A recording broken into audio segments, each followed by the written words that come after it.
Bueno, quería recomendar este disco, Perversiones, Saluya de Siebra, y un disco que salió para celebrar el 21 aniversario de la fundación de la mítica banda de Siebra, y pues en él participen otras 21 bandas haciendo 21 versiones de este grupo.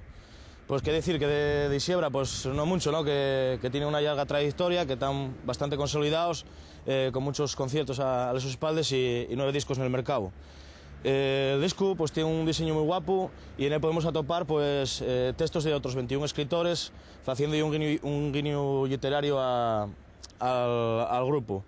Lo que me gustaría resaltar a mí es pues charlar un poco de los grupos, ya que en los medios de comunicación no se charla mucho de la música que se falla aquí en Asturias, pues charlar de estos 21 grupos que son una pequeña muestra de lo que hay y enumerarlos un poco. Pues tenemos a Desorden, a Desacato, a Fe de Ratas, Mala Reputación, Escuela de Odio, Pablo Viña, Escanda, Sambre, Escontra, Aprieta el Culo, Escama la Rede, La Tarrancha, Chalaneru Soul System, Darla M, Arma X, Canalón, Dani Estilo, La Cocha Propinde, La Bandina, Dulcamara y Ciquitrinos.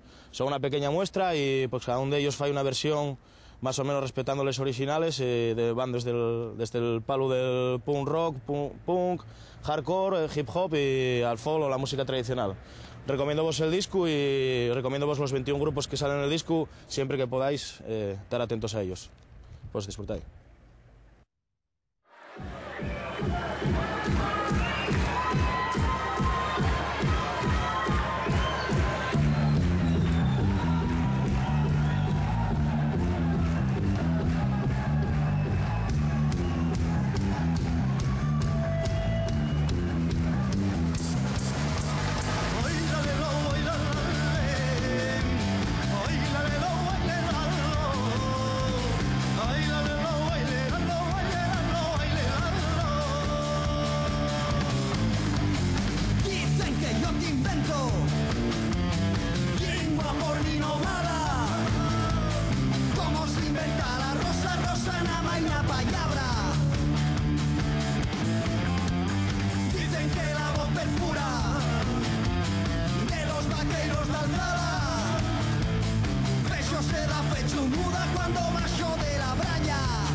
oficialidad y otras organizándose, movilizándose y metiendo insinuación en el cuerpo de que ellos quiten realmente el poder.